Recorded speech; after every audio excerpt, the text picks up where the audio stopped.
on enlève la cire. Et là, c'est le miel. Donc là, il n'y a pas besoin d'enlever la cire, puisque les alvéoles ne sont pas operculées. Alors, n'ayez pas peur, c'est pas parce que cette partie-là n'est pas operculée que le miel, ceci, cela. C'est parce qu'en fait, dans une hausse, la hausse, c'est la partie de la ruche que l'on rajoute pour récolter le miel. Voilà, donc la hausse, donc cet étage. Et il est composé de 10 cadres, de 9 cadres, pardon. Le corps de la ruche, c'est 10 cadres, et la hausse, c'est 9 cadres. Et hop, on met ça dans l'extracteur. Voilà. Et donc, sur les 9 cadres, vous allez voir, en fait, il n'y a que les deux premiers où c'est pas entièrement operculé. Mais donc, sur les 9, il y en a 7 qui sont entièrement operculés, donc ce qui fait un pourcentage suffisant pour... voilà, ça compense largement le peu d'opercules qui manquent sur les deux premiers cadres là, que vous pouvez voir. Voilà. Donc la cire d'opercule, elle tombe dans le bac à désoperculer.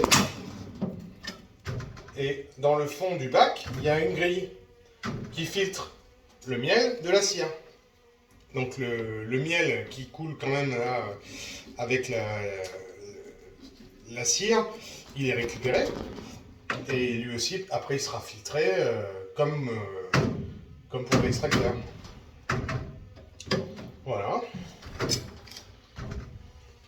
Donc il faut bien désoperculer toutes les alvéoles qui sont operculées, parce que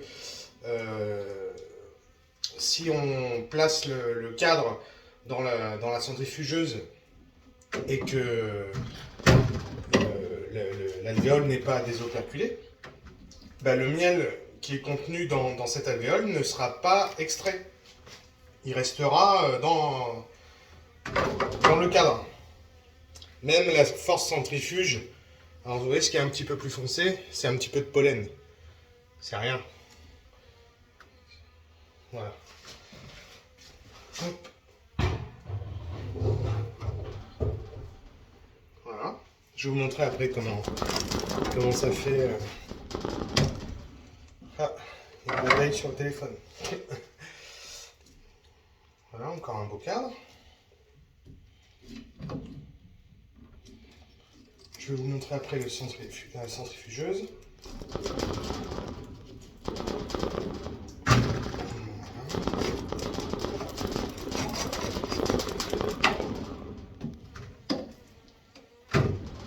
Vous voyez, la vie d'un apiculteur, c'est pas de tout repos. Il n'y a pas on n'ouvre pas un robinet et le miel coule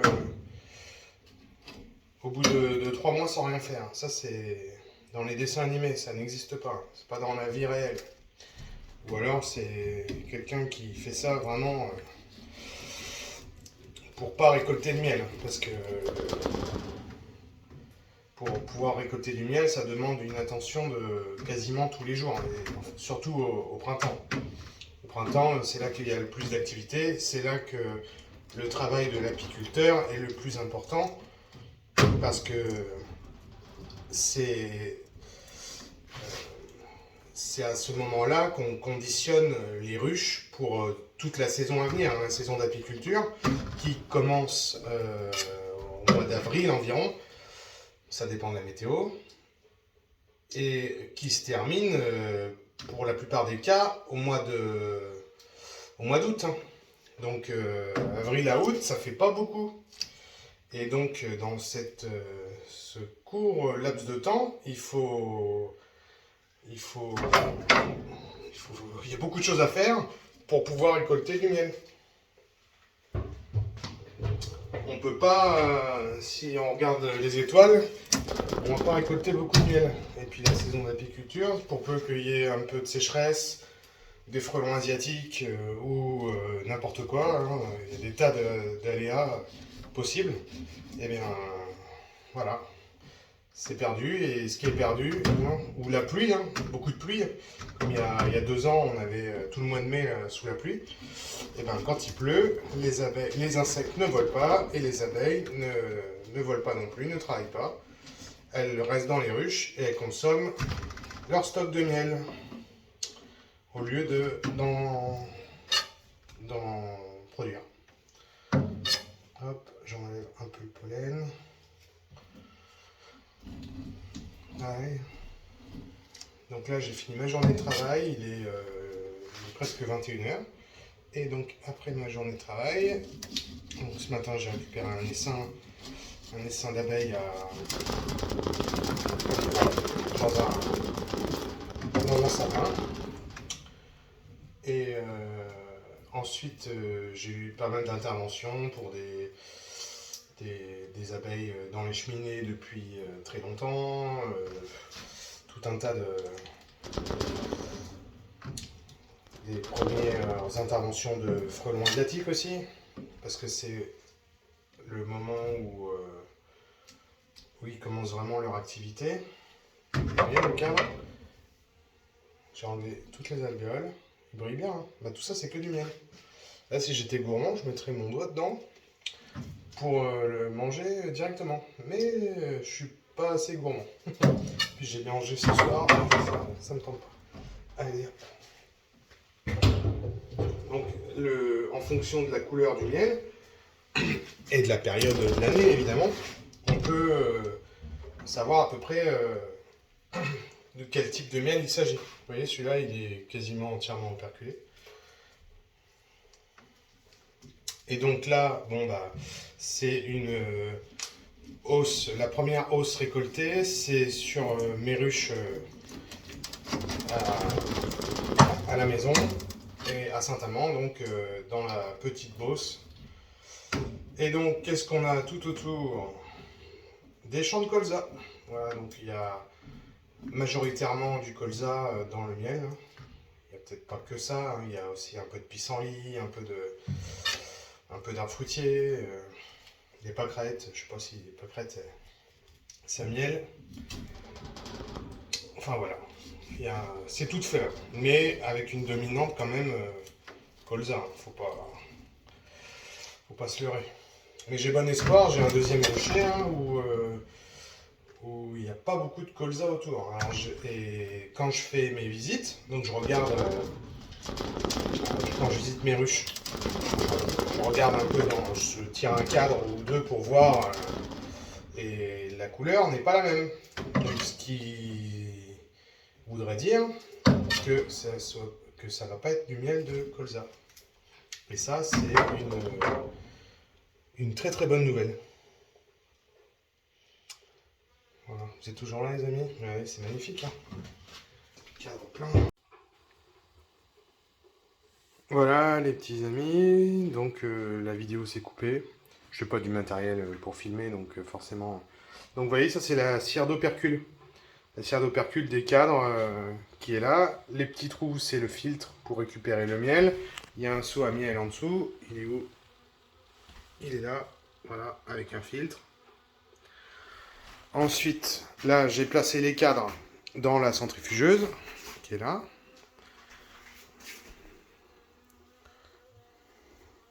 Voilà, vous voyez, tous les cadres, des operculés des deux côtés. On ferme le couvercle. Hop, j'agrandis un peu. Et c'est parti. Hop, on enclenche le moteur. Donc la centrifugeuse tourne dans un sens. Voilà, je l'ai arrêté.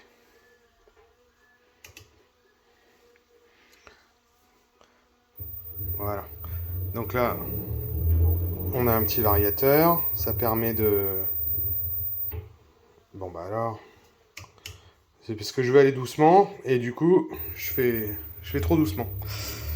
Voilà, donc là ça va tourner. C'est à moi ensuite de régler la vitesse. Donc je vais l'augmenter progressivement pour pas abîmer ni parce que ça fait du poids, hein, ni la machine, ni les cadres qui contiennent le miel. Voilà, on accélère un petit peu dans un sens, puis dans l'autre. Et le miel va être projeté sur les parois tout autour de la centrifugeuse. Pour ensuite finir par tomber ici, dans un seau, et c'est filtré. Voilà. Donc là, il y a une hausse. Il fait pas trop chaud, il n'y a pas trop d'abeilles, ça va, c'est plutôt confortable. Mais c'est pas toujours le cas, hein. Il y a des fois où il fait une chaleur étouffante. Il y a plein d'abeilles. Le téléphone sonne toutes les 2 minutes. Et on voit quand ça commence déjà un petit peu.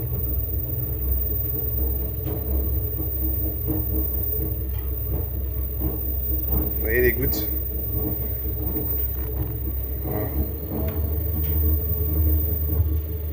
Voilà. Voilà comment ça se passe. Bon bah voilà, vous savez ce qu'il me reste à faire.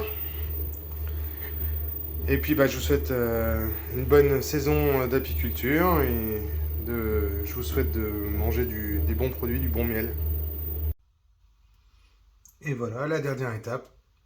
Donc la centrifugeuse a fini de tourner. Le miel donc coule dans le filtre. Vous voyez tout ce qui est là, c'est la cire mêlée au miel. Il y a 2 tamis consécutifs avec des mailles différentes pour retenir la cire. Et ensuite, le miel coule dans le seau, comme ça. Alors ce qu'on voit se former là déjà un petit peu, c'est des petits résidus de cire. Et ce qui est blanc là, et ça pendant 2-3 jours, ça remonte à la surface en fait. Et donc c'est absolument pas mauvais, hein. C'est de la cire très très fine, ce qu'on voit des fois tout en haut des pots de miel. C'est un tout petit peu de cire, il n'y a rien de mauvais, donc, mais il faut retirer le plus gros. Et dans 2-3 jours, une fois que ça sera retiré, on pourra effectuer la mise en pot. Voilà. Donc bah, je suis content d'avoir pu vous faire profiter de cette première extraction de miel 2023. J'espère que ça vous aura plu et après, je suis disponible si vous voulez mettre des commentaires ou si vous avez des questions ou si vous voulez aborder des sujets sur l'apiculture ou comprendre le mécanisme, bah, je suis disponible, il n'y a pas de problème. Vous pouvez me mettre un petit commentaire ou me demander directement. Voilà les petits amis, on voit les cadres. Je vais vous montrer ça. Alors, sésame, ouvre-toi. Oh. Les cadres, beaucoup plus légers. Et vous voyez les alvéoles, elles sont vides.